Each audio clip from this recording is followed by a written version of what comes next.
Now now let's first talk about serious business.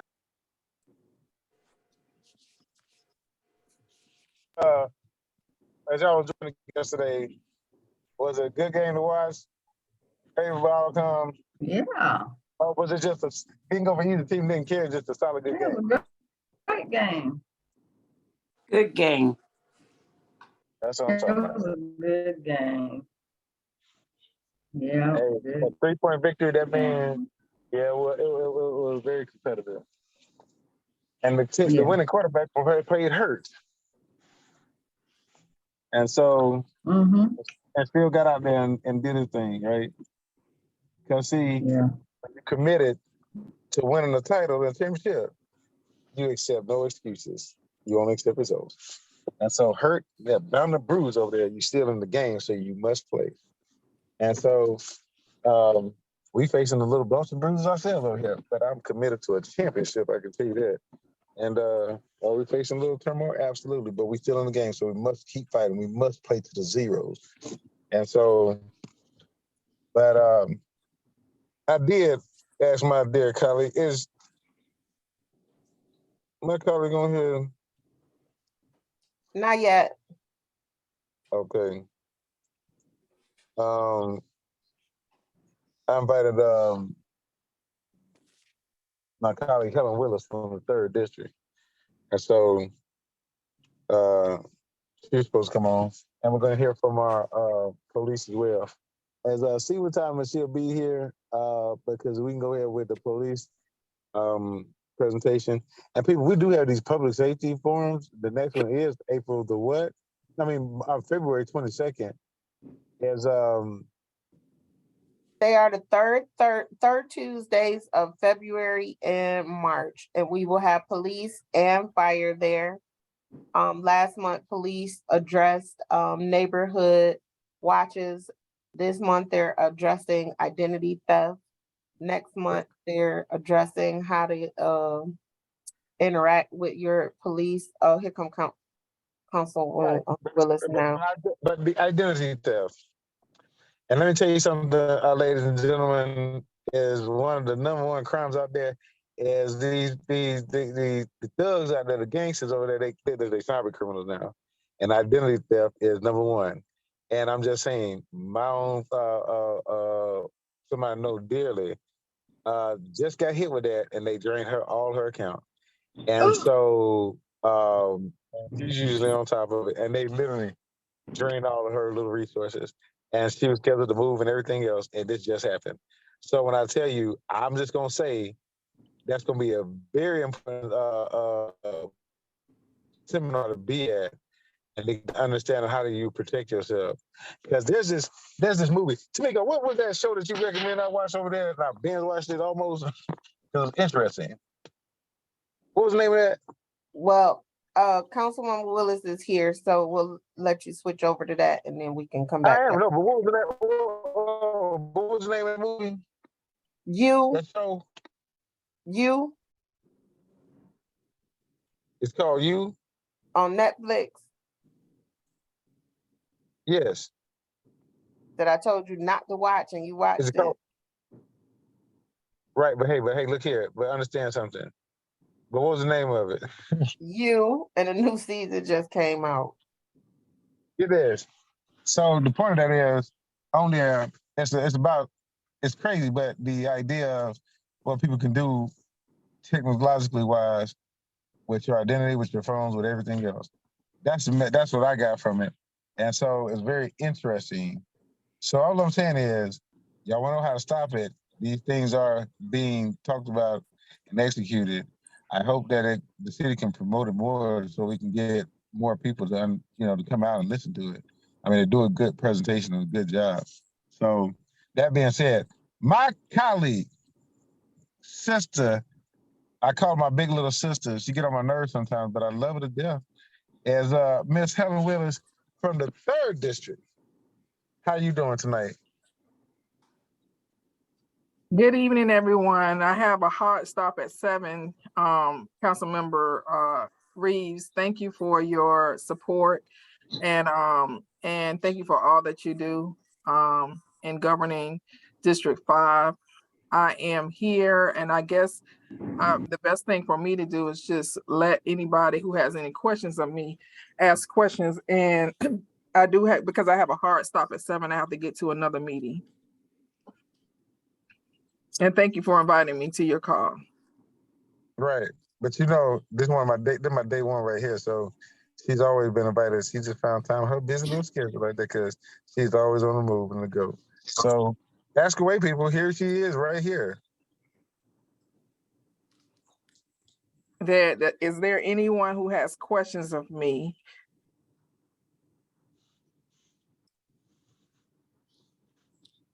Okay, Ms. Collins. Yes, how are you, Councilman Willis? Good evening, Ms. Collins. Good evening to you. I would like to ask the question regarding the Corps of Engineers wanting those water rights.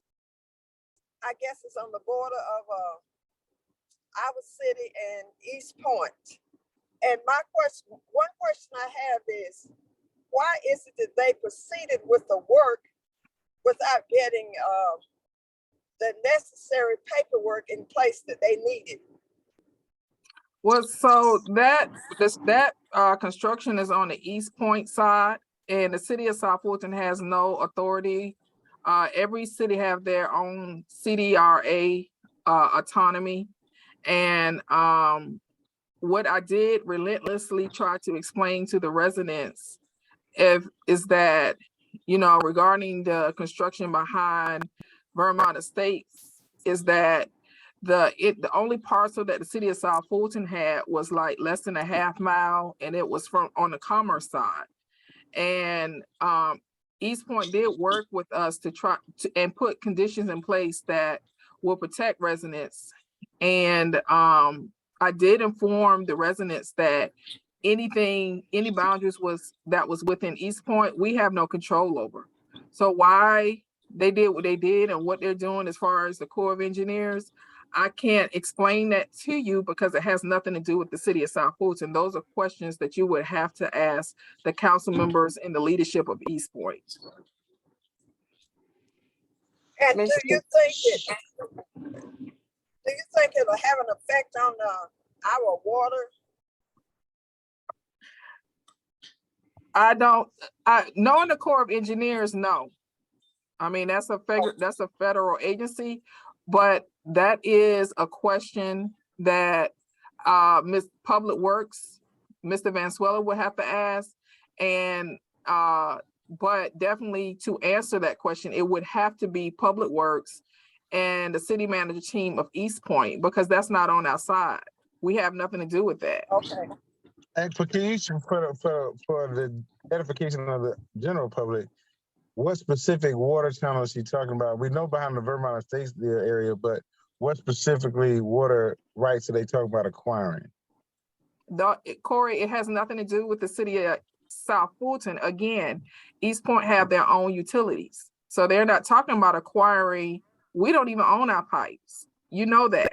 I know that very well, because you know me, I want to own our own water. But no, I'm just talking about, can you provide any more clarity as to, we know it's in East Point, but what body of water is Ms. Collins that she brought up and talking about?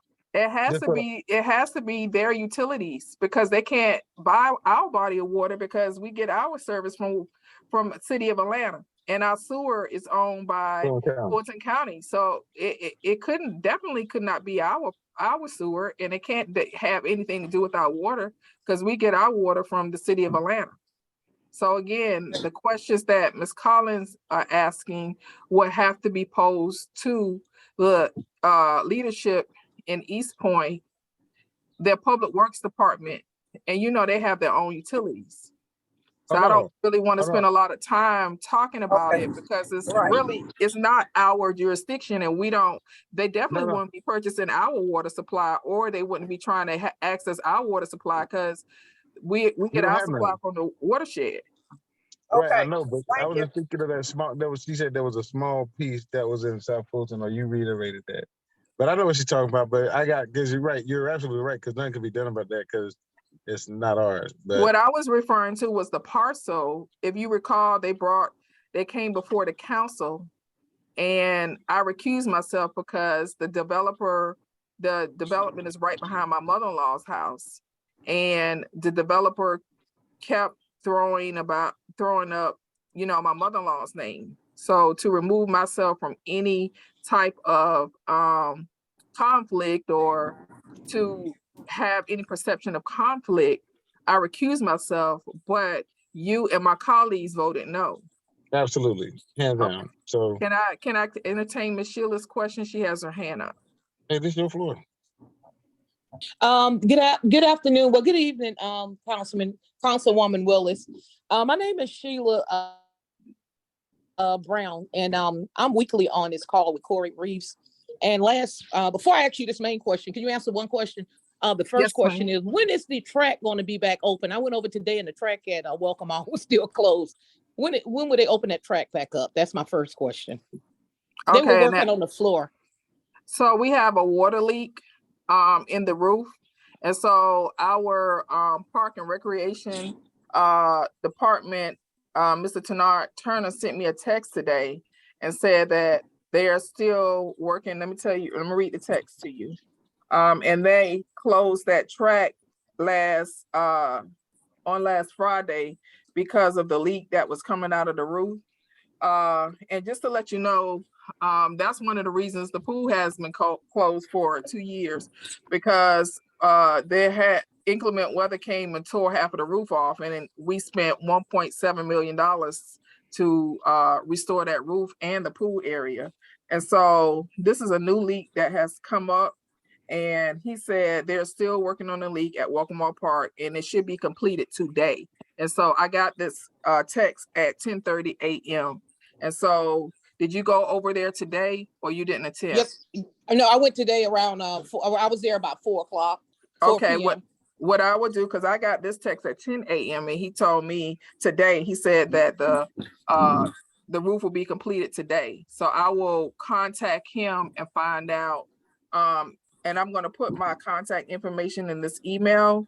If you could send me an email and your contact information, I will email you directly or ask them to put out some type of communication regarding when that track will reopen.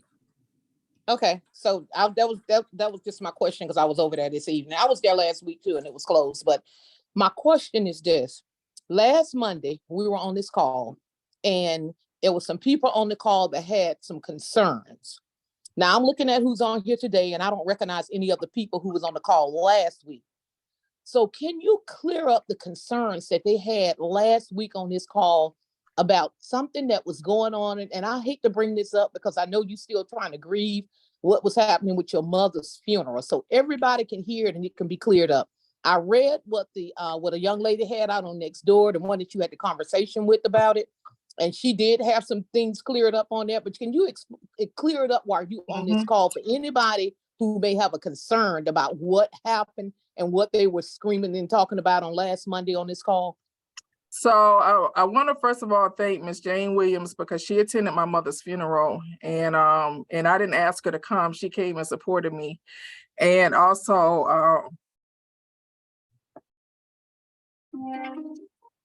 my colleague.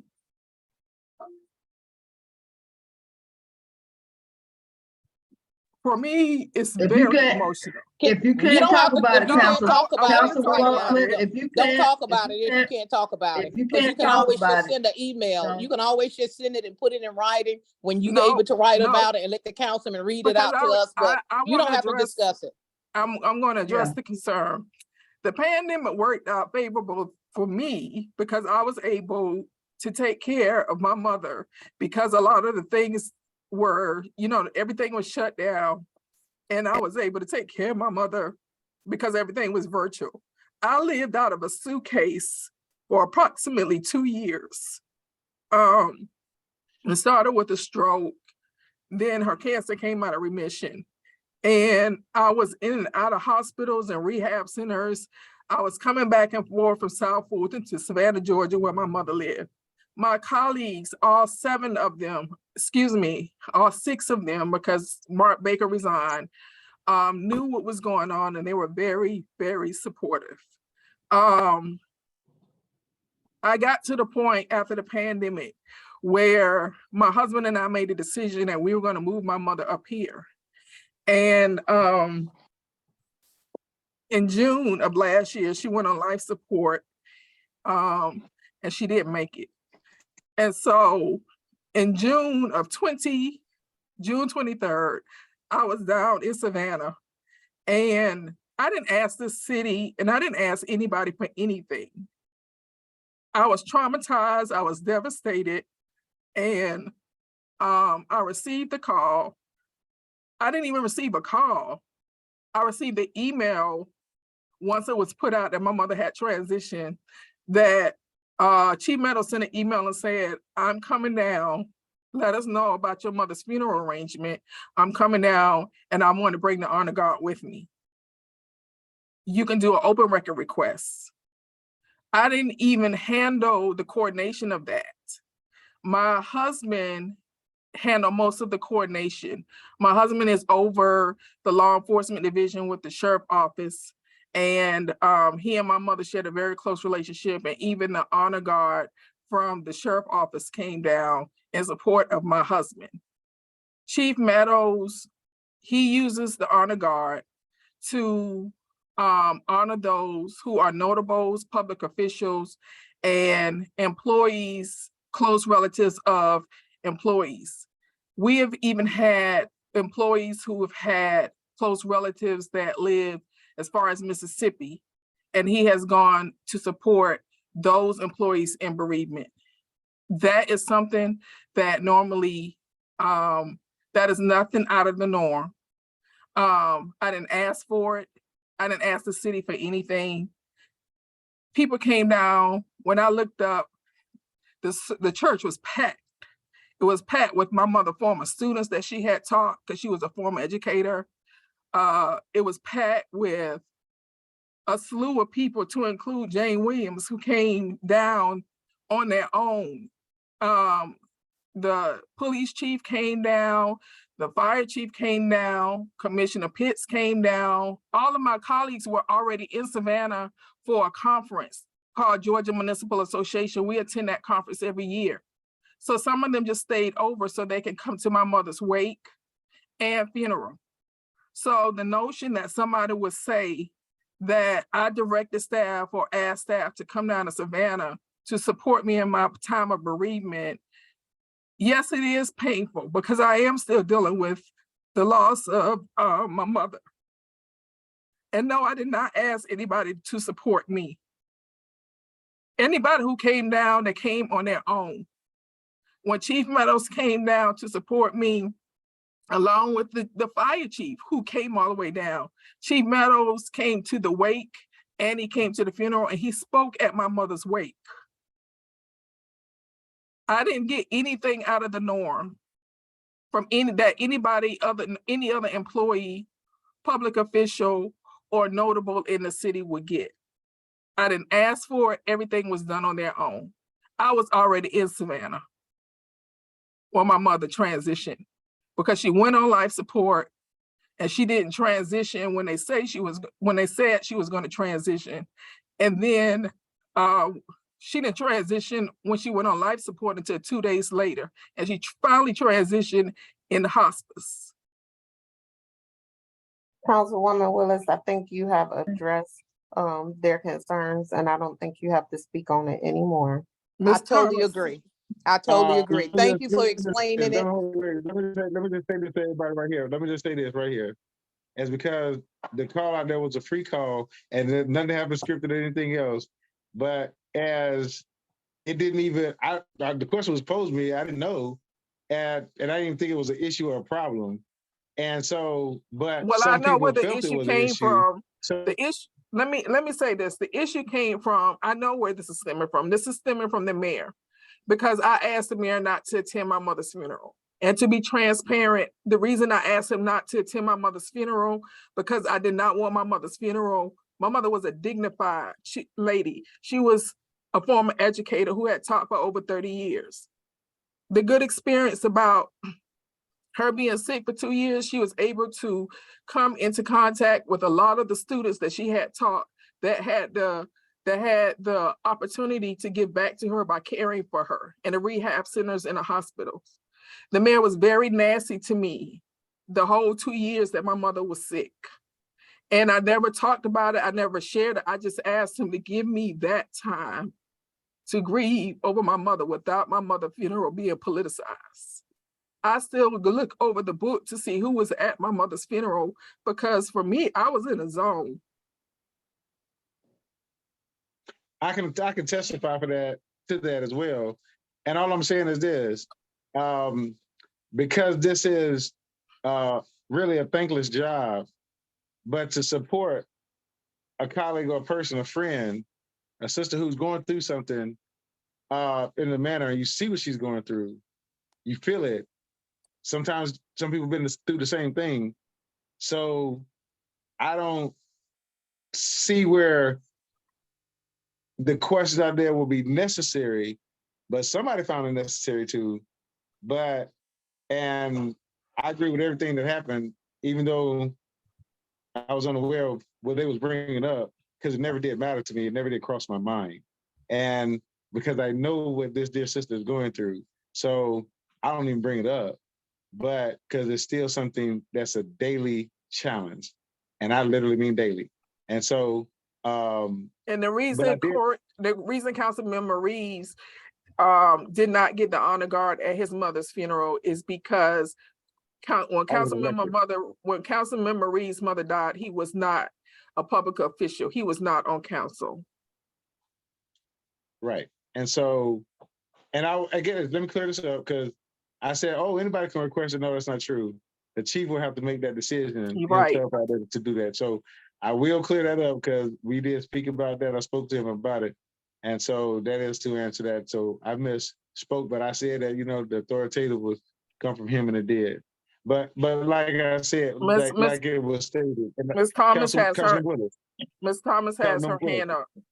Right. Ms. Okay. Thomas Right. has But her I'm hand. going to say this. This issue to me is put the bed into rest, and so I don't want to hear it no more. And so if somebody else do, this is her right here, and they can call her direct, because I fully support her in this. So I really don't want to brought back up again. Thank you. But thank you. Go ahead, Councilman Willis. Ms. Thomas has her hand up. Hi, Councilwoman Willis, condolences.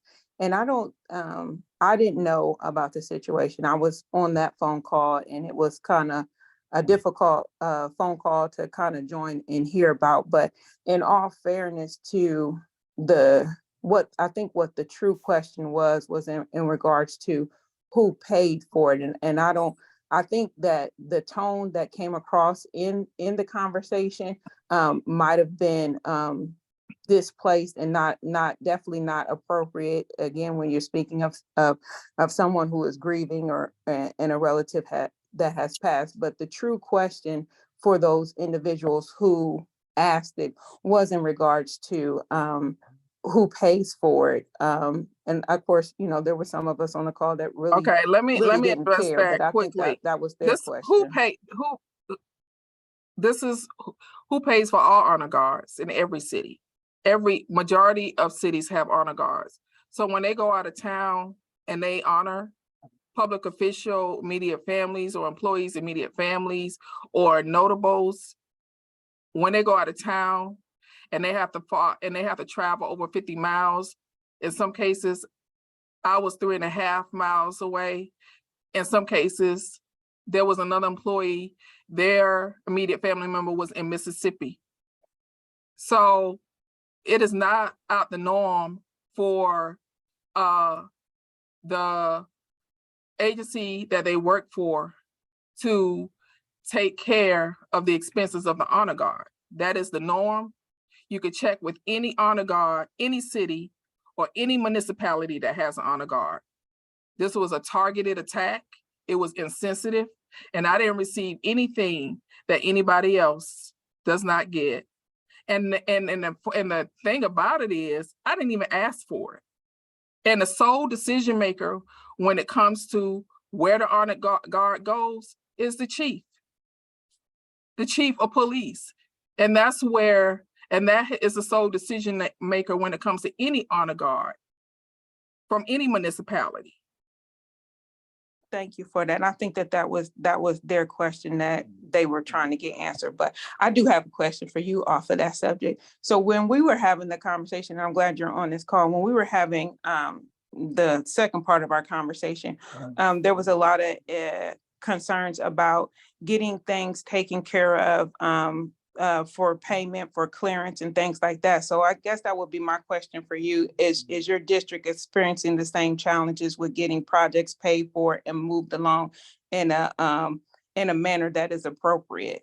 Ms. Thomas, I would like to, first of all, thank everybody on this call for raising that concern, and especially you, because you had the best solution. And yes, every council member on this call is experiencing the same treatment. We are having trouble getting updates, getting responses, and getting things done timely. I have documented emails where we have things lingering for 2 years. I'm a big documenter. I don't get rid of anything, no email. And so things lingering in C-Click Fix for 2 years, trash over our street. I just sent over a contract to Jill Lindsay today because I had a conversation with her about how much money we're paying these companies to pick up litter in our street and in our right-of-ways, and it's not being done. Public work, you get a pothole filled, and then the next thing you know, the pothole is back. We are waiting on roundabouts. We are also waiting on, in the meantime, when the roundabouts are taking so long to go into installation, some residents are asking for four-way stops and flashing lights or flashing stop signs. And in my case, in my district, I had a major fatality where 4 people got killed. And when the residents came to me and they said they wanted a flashing a four-way stop, I went back to my email and showed them where I had been asking for that four-way stop sign to the city manager and the public works director for over 2 years. And once I sent them that information, they said, don't worry, we got it. You did your job.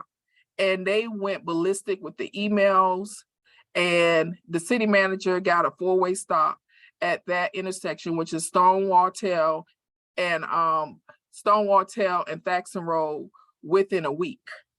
And it should not take that. I am the pool, the only pool we have in the city of South Fulton. It took the act in Congress for me to start getting, updates on when that roof is going to be. We got the summer approaching us. And for me not to be able to get timely updates on when our facilities are going to be repaired and open is not the standard that I expect from somebody that's making $200,000 a year. Also, we have an upgrade in light installation. Councilman Reeves don't even have lights at his tennis center in Burdette Park. But me, I'm a little more aggressive. Councilman Reeves, not saying that he's not doing his job, but I'm a little bit more aggressive. I will hound you until with emails and have my residents, send emails until I get some type of answer. And, I may not say things, I'm not perfect, never proclaim to be perfect. But what I will tell you is I work hard for my community. I demand answers. And when I can't get those answers, I would tell my residents to go directly to the city manager and go to the department head. Because per the charter says that the city manager is responsible for the daily operations of the city. And she has all department heads report to her. And we have had a abundance amount of turnover. People are quitting. And it's not because of this council that is being alleged. I have in my hand right here a stack of grievances, a stack of employee complaints, a stack of exit interviews of employees who have complained about hostile work environment, about not being able to do their jobs, feeling harassed, and they're not complaining about the council, they're complaining about the leadership in the city. Councilmember Williams and I have publicly asked for updates on several things in the open council meeting. And now we're being accused of creating a hostile work environment. We're going to address that at a press conference tomorrow at 2:00. We are not being told information for us to make the proper fiscally responsible decisions. We have over $1 million, not over, but almost $1 million. It's about to be $1 million, over $1 million in community block development grants, where we can do sidewalks. We can start. You all don't have a police precinct on Old National. I'm livid about that, because for a while, you know, Chief Meadows was doing good keeping the high crime incidents down on Old National. Now that the police precinct has been moved out, you know, there's an uptick. And so this council has purchased the Jackson Music Store and a State Farm building. And we're finding out through word of mouth, through staff, that the pipes burst. You know, that CBDG grant can be used to bring that police precinct, remediate that area so that we can do what we have to do to bring that police precinct there. You all have been complaining about the need of sidewalks. You have been complaining about the need of upgrades in your intersection. And I'm sorry that I'm going on and on and on, but I've been on this council for 6 years, and this is the worst I've ever seen it. And my hands are tied. Councilmember Reed's hands is tied, because at the end of the day, our job is to oversee budgets and to legislate policy. And when we do our jobs, it is the city manager's job to effectuate our policies. And when we do our job, and most of the department heads are making 6 figures. The city manager, this is public information, the city manager is making $200,000. I pay taxes. You all pay taxes. My son pays taxes in South Fulton. My brother-in-law pays taxes in South Fulton. My mother-in-law is still here in South Fulton. I have several family members paying taxes here in South Fulton. We have a $200 million budget. We have given direction on how we want this money spent. And we want our money to work for our tax dollars. And that's it, bottom line. And they're gonna work. And thank you for explaining that as well, because see, verified. And so as when it comes to the Corey, facility, can I now, jump mind in you- real quick before you No, wait, go? I just have one last question.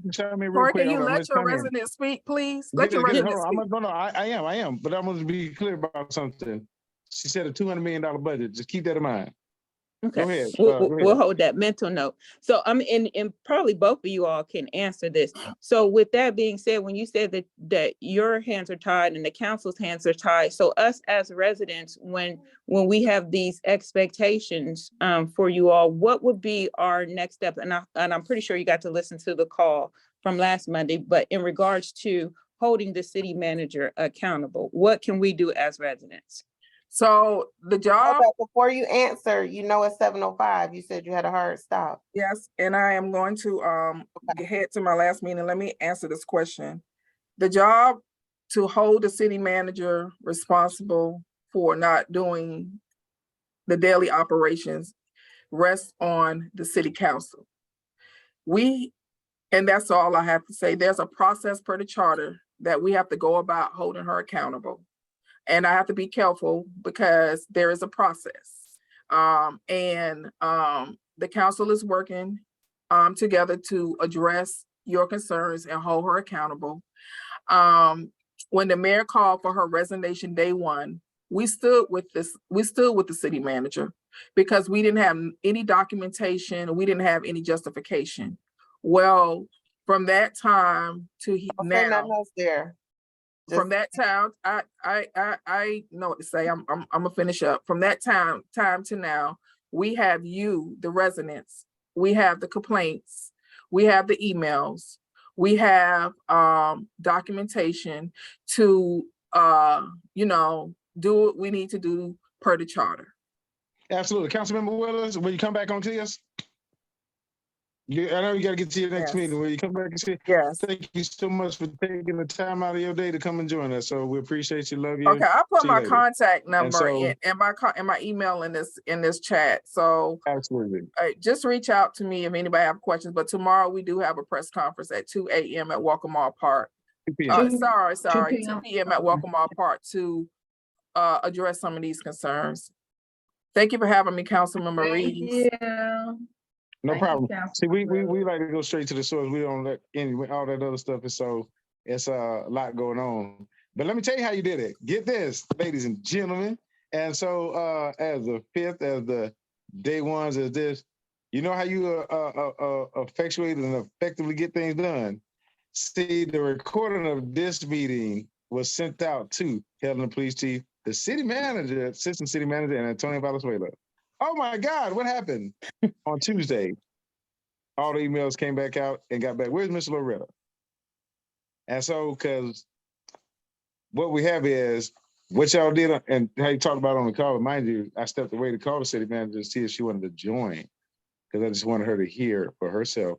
But she has the recording. And I tell you, the meeting with the city manager the next morning at 11 a.m. was very productive. And the metrics came out as things started to happen. So the fifth stood up, period. And so that's how you do it. So I thank each and every one of y'all, because that's exactly how you get it. Collaborations win championships. It's not, it can't be just me, but we all here and it's documented. We don't run from it, we send it to it. But we also had the documentation to back up everything that was said. So all the acts, all the requests, everything that was sent in, along with y'all complaints and y'all words, hey, they can't, we remove the barriers of excuses. That's all that happens. And so you have yourselves to thank, pat yourselves on the back, because y'all did that. And that's how you get it done collectively. So with that being said, Come behind you, Councilman Reeves, and say hold on, something? we still got the police to give their deal. Let's save that for right after, because I still want them to get through their presentation. And so are they on and ready? If not, then go ahead. Hello? Good afternoon. It's Corporal Neesmith here. Hey, Corporal Neesmith, how you doing? I'm blessed, can't complain. Not gonna be before you too long. Just wanted to Captain Tukes just wanted me to, I guess, reiterate and remind everyone about the safety tip seminar on February 1st at Burdette Park. 22nd. I'm sorry? The 22nd, right? 21st. She advised 21st. 21st, okay. Yeah. Oh, Thank sound you like for you said correcting the first though. Right, Tuesday, that's what I thought. February 21st at 6 February to 8 21st. p.m. 6 to 8 p.m. We're going to be discussing fraud, cons, and scams. I advise everyone that can attend, please do. Again, I'm Corporal Neesmith for the South Fulton Police Department. I'm with our COPS unit under the leadership of Captain Hattie Cotton Tukes. Also, the point of contact for the South Fulton Police Department's chaplain program. So if yourself or anyone else you know is interested in becoming a volunteer chaplain for the city of South Fulton, I will leave my email address in the chat of this Zoom, so where you can contact me and request further information regarding that. All right, man. So that means if you know, and explain briefly of what chaplains can do and their role that they play with the police department. Well, for the South Fulton Police Department, our chaplain unit is both for the community as well as our first responders to be there for one another in crisis situations. Our chaplain program, they're responsible for reaching out to the community when regarding death notifications or just anything of mental or physical anguish comes to one of us. We have our chaplain program to go and reach out, figure out what we can do to assist our community, our officers, our firefighters, to just be that extended hand of the city of South Fulton Police Department to the community, as well as those that work within the city of South Fulton. Okay, and we had a question. Where will this meeting be held on the 21st? At Burdette Park From 6 to 8. from 6 to 8. Absolutely. Somebody gonna be bringing chicken wings. I don't know who that somebody is, but let's come out, because I really believe this is a very important topic. Identity theft. I'm telling you, it's a very important topic. We need to know how to protect ourselves, especially the vulnerable population, and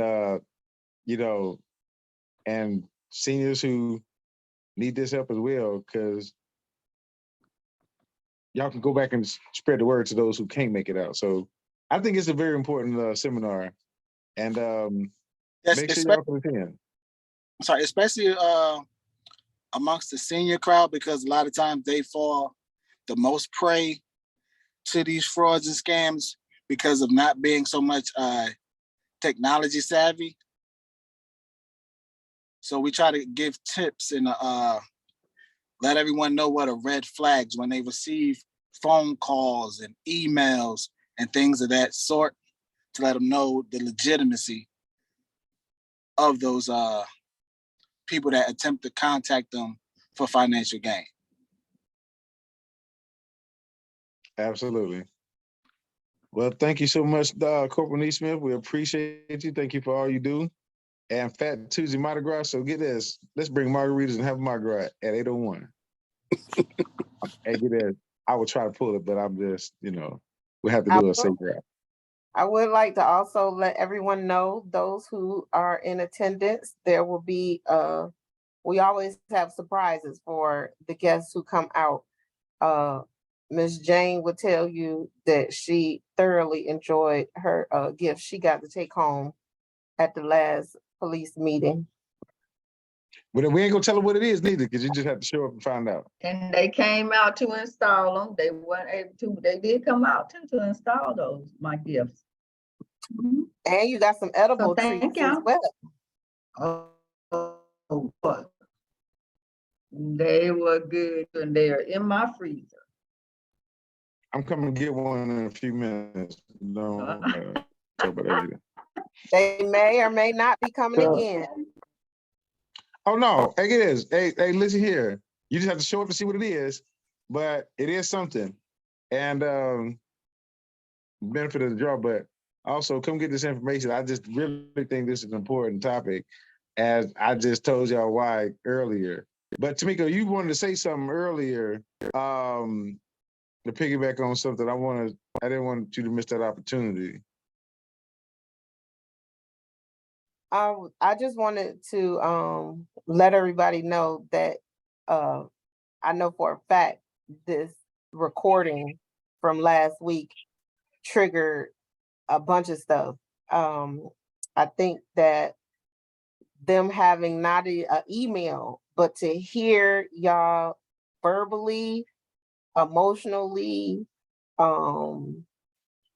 I think it had more impact than just the email to have that recording, because I promise you, all kind of emails started flying after they watched this recording.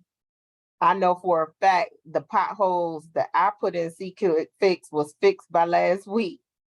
I know we had a situation of mold at Burdette Gym that we were aware of for the last 5 months that had to be addressed. Suddenly they was out there last week cleaning it up. All kind of stuff was moving last week. And so I too want to support and say thank you. And the fact that they heard y'all say y'all was going to formulate and y'all were coming to the meeting, all of that was on that recording. So, and then I think Ms. Councilman Willis coming back tonight to say that her community does that. I think that is moving forward. When we can't get an answer, we will have to let y'all know that we need y'all to get ready.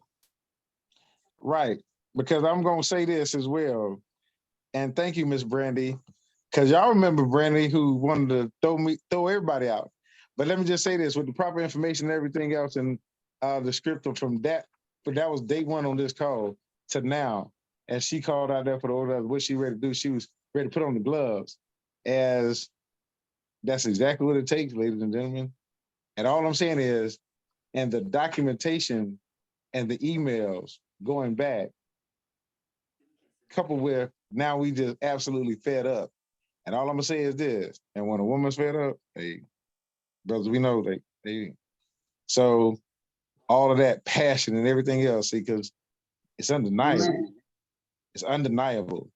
And as because they was, did they not like you? It's like they just was trying to overlook. But what I had to learn in this is patience. And so, but at the end of the day, even your patience can run out and run thin.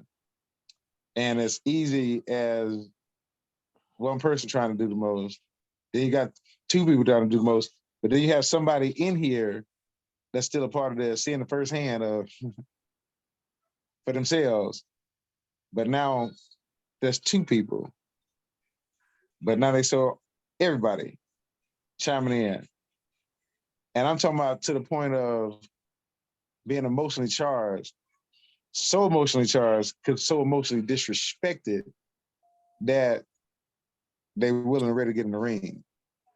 And I'm just saying that, but it's high time. They ain't doing no favors. They just doing what they supposed to have done and supposed to be doing. And so all I ask, because my only job as fiduciary is to make sure they have the funding. So the funding is there. So when I told y'all to hold that $200 million, y'all remember when we started, we had $100 million, and now we have $200 million. And all I'm saying is, the things that need to show for it, particularly like the extension of phase 2 of the sidewalks on Highway 279, which, let's not make any mistake about it, was at one time 100% fully funded. And when it was 100% fully funded, step A, acquiring the right-of-way, was not completed. You're right. I'm just gonna leave it right there for that particular one, because that still just irks me, because I don't want to see another sidewalk project, because remember, on the record, March, we have that done by March. So everything else is done. So my expectation is that dirt to turn. This year, March, April 1, as they need to be starting to turn dirt and getting that phase 2 completed, because that area has been without sidewalk, but there's a high traffic of walkability in that area. And where people are fatalities getting hit trying to cross the street on that major corridor almost daily, and facing the fears of that daily. And just look at the recent accidents. So we must pay attention to that, and we must address that. And if called upon, if action, that's why these calls are important, because it's the community, they're networking the community together of all the passionate people who understand the collective is what get it done. That's it. And so let's just take it to the next level. And we're going to, but now everything is all good. It seems like we're getting a lot, but no, they're doing what they supposed to have been done. It's just focus here at one time, but all this was supposed to have been done. And so, thank you all. And so, as it's the team effort. So, ladies and gentlemen, I do have a question. Code enforcement, they see you on the phone. You want to unmute and say what you are, because they want to ask a couple of questions. Hold on, Ms. Collins got her hand up. Yes, Ms. Collins. Yes, hello, everyone. I would like to say this. After the meeting, I did receive a call from Ms. Jones. I didn't get the call, but I did text her back with some very important information that I felt was valuable to the city. And then the next day, I received a call from one of her assistants. And according to the pothole, it is not in the city's property, it is DOT. But when we went to DOT, DOT insisted that the pothole belonged to the city. So they couldn't give me a timeline as to when the pothole would be repaired, but DOT, it is their responsibility and not the city. So, right. Well, Okay, I'm the sorry. power coming off of Fairwood, going on to Highway 29. But let me just say this, and so let's just say this. Let's go to their office, which is now is in District 5, right across the railroad track. Just get everybody go. Chandra's been there, a couple more people. Jane Williams, I know, get there. That's my buddy right there. Influencer Williams. As I know you're gonna be over there. I will be there Because tomorrow. because check this out. That fire hydrant that you went, explain about that fire hydrant that's knocked over on Buffalo Road less than what? 300, 400, 500 Right. feet from our fire station. Where's that fire hydrant located? It is right across from the new apartment complex on Buffington. It's right there by the convenient plaza store right there, you know, with the Marco's Pizza and all that. It's right there. So what city is that hydrant located in? So they're saying it's Union City. It's not No, right. That's correct. Because see, our exchange of boundaries exchanged 5 times. Time coming down Buffalo Road. So, but when we talk about the fire hydrants, think about it.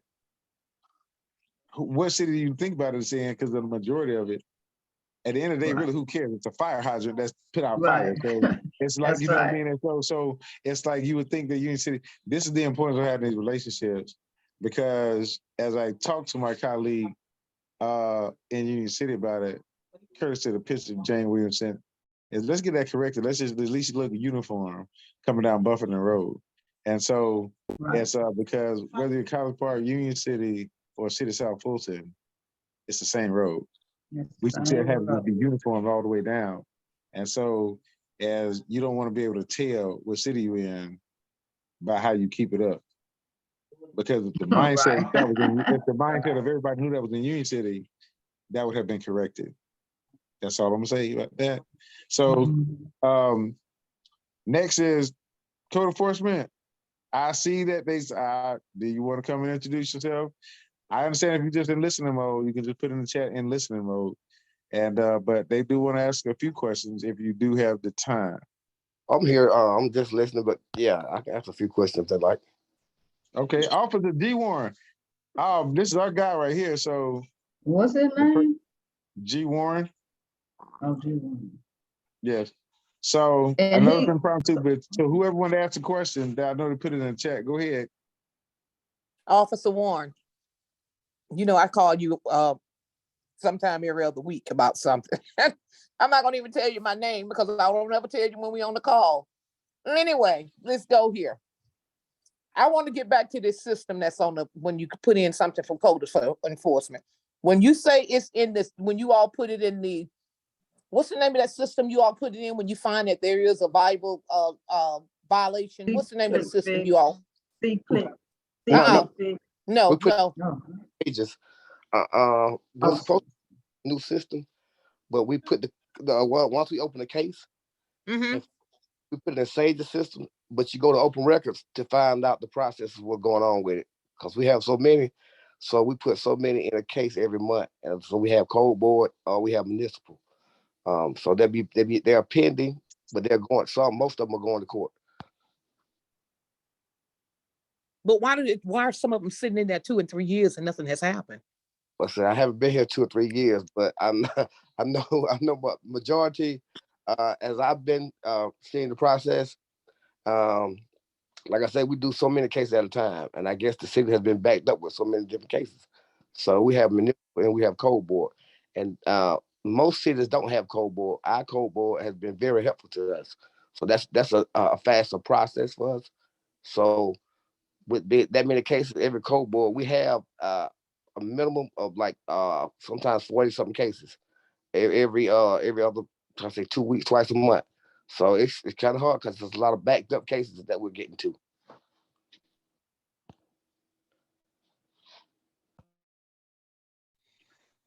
Absolutely. Thank you for that explanation, Officer Warren. Now, see, because he was on the listener mode. If he can take any more, there's 2 more questions max for him. But if there's no more questions, then I want to Councilman James. go ahead. Okay. Officer Warren, I just want to know, so are you over our area now? Because it seems like every 6 months or something, we're getting a new code enforcement. You probably will be getting some new ones because we got some new ones coming in, at least 6. And my zone probably be changing. I'll probably be, because I'm the supervisor. I'm in 5, 6, and 7 right now, along with another officer. So we have 2 managers now, which will be Mr. Muhammad and Mr. Richardson. So I will follow up on Mr. Richardson on the south side, and Mr. Muhammad has the north side that he manages with other officers. Oh, okay, you following up on Mr. Richardson. Okay, well, thank you, sir. Welcome aboard. Thank you. Right. And Mr. Warren, let me ask you this. Since you've been here, as we have major corridors and highways and areas, what is one major area that y'all respond to the most? Well, I'm on the south side, so I'm dealing with most of the stuff off Old National. Like I said, it's right now it's 2 of us. In March we're getting 6 more, so we have a little bit more help. And we'll be able to spread ourselves out a little bit more. Right now, I'm from Old Bill Cook to Red Oak to Ponderosa District, Flat Shoals, and Camelot, Hampton. I'm spread out Biscayne. I'm all over the place. Right. So the south side usually has this. Sounds like they have the most calls, Yeah. the most. Right. So, and response times when those things, being closer to home is in those areas allows faster and more rapid response times. Correct. Right. All right. I just wanted to just know that, and so Yeah. for my So own naivete of my own. we move pretty quick over there. So that's a good thing about Southside. I mean, we'll probably amp it up a little bit more once we get the other officers trained. So that'll be good. Absolutely. 6 more coming. Right. So these are your tax dollars going to work, ladies and gentlemen, to provide you a better quality of life through code enforcement. And remember, code cares. Remember that. Mr. Warren, this is Chandra Simmons. Councilman Reeves hinted on, or he asked you a similar question that I had, in that what is your the time frame for your response? But before you answer that, Councilman, thank you for saying code cares, because I am a recipient of feeling the care of code enforcement. You guys came to my home and took care of some hate to say it, but some toilets. You removed some toilets from my home, and I wanted to thank you. I thank the young lady that took my call and addressed that matter within 7 days. So thank you so much to you and your team for that. Thank you. Yes, normally our response time, I mean, once we get it, once you put it through, we acknowledge it, and we just follow them, just in order. Like from the time we receive it, we go from the one that's been put out there first, then we work down the line. So we try to make it chronological, but most of the time, I mean, we've been pretty quick about that. So we even have a system where every month we check and make sure everybody's responding to everything in a timely manner. So normally we respond to 2, but I give you about 3 days probably at the max, 2 to 3 days. It depends on, when they come in and how stacked we are. Absolutely. And with that being said, ladies and gentlemen, it is 7:30, and we're going to end on the dot today. As I thank you all. Tamika, do you have anything else to add? I do. I personally had my car broken into and tried to be stolen yesterday out of the church parking lot of Flat Shoals and Buffington yesterday. And come to find out from the police, there is a new crime happening where they're teaching people to steal Kias and Hyundais. So please make sure you are telling people that you know that have a Kia or a Hyundai that they need to put those bars across the steering wheel so they don't break in and try to steal their car, and to check if there is if the the dealership has anything that they're installing for these cars, but they're calling them the Kia boys, and they've learned online how to steal these cars with their cell phone cords. So Yeah, it's only certain, look, here I go, a And Kia that's been, owner. and Yeah, it's only certain ones, the Kias that have the key to start. Yeah, and it's been So, going on a while, and then too, some of the insurance companies are not insuring those vehicles anymore either. so again, Not- another reason to be at this summit on the 21st, because it's all technology based, even with identity theft and how these cyber crimes are being committed. But Ms. Branch, did you have something?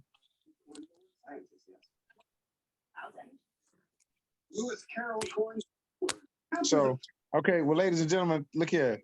Thank y'all so much. Officer Warren, appreciate you, man. Officer and Is it- gentlemen. And so I want to thank you all for coming on. I appreciate you, love you. You can't do nothing about it.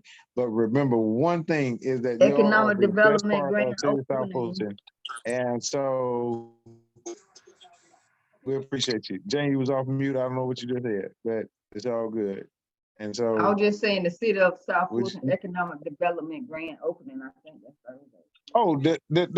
is the 23rd, right? Or 22nd? I think it's the 23rd, it might be the 23rd.